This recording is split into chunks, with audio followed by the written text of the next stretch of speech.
So what's up, guys? It's me, Kamo Games HD, bringing us a brand new video. Now you guys know it's a Friday, so as usual, we're doing a Legend of Korra review, and this is Enemies at the Gate. Now this is a really good episode because it blends a lot of things that we've been hoping to see for quite some time since the season started. We've seen Kuvira really start to mobilize her army. She's threatening South Fu. We see Korra return. She has a lot more different confidence. She's a much more different person. You know, like she made this comparison when she was talking to Sue, where she said the old me would have went straight to violence, while the new me is trying to find a better way to do these things. And you know, we kind of see it, which is really cool to see. I feel like they really did a really epic job for the fights. You know, this episode's fight, because there weren't really that much fights in the last episode, but in this episode we actually get a lot more action packed. Probably a 4-minute fight in total, which was really cool to see. We got to see Julie, Varric, and Bolin versus 3 other mechs, which was really cool. It was like a mech fighting show. It was really just astounding. You know, a lot of things that was epic, and we finally get to learn that Julie can actually fight, which was hilarious to see. And you know, Barry couldn't, because he just was like, I don't know how to fight, I don't know how to use these things, even though he built them. And we got to see some Bolin lava bending. He really kicked some really good ass. And you know, by himself, he didn't even have to use his mech suit, which was cool. But we got to see what the mech suits were fully capable of doing. One of the things I saw that I really liked about the mech suits was how lightweight they seemed, because they seemed real clunky. They were real agile and mobile, which was really cool to see. That I just love that whole, you know, Julie versus the mech. That shit was awesome.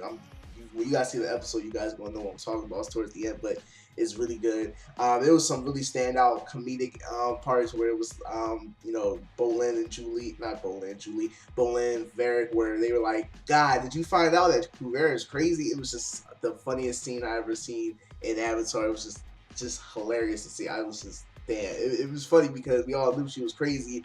I was just seeing how long it would take you know, Bolin and Varric to actually find out, and we got to see Varric gain conscience, something I thought he would have had by now, but kind of weird that he never had conscience, which kind of makes me wonder the things he's done in the past, which just is funny as hell.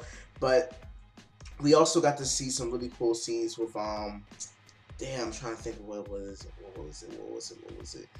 Um, we got to see kind of Kuvira's real dark side. We started learning that she was sending people to re-education camps. Notice I'm putting parentheses around that, because those weren't really re-education. They were more or less like somewhat like a concentration camp, from what I've been hearing, which was rather weird that Bolin kind of let, like, this, you know, over the past 3 years of the stuff that Bolin's been doing.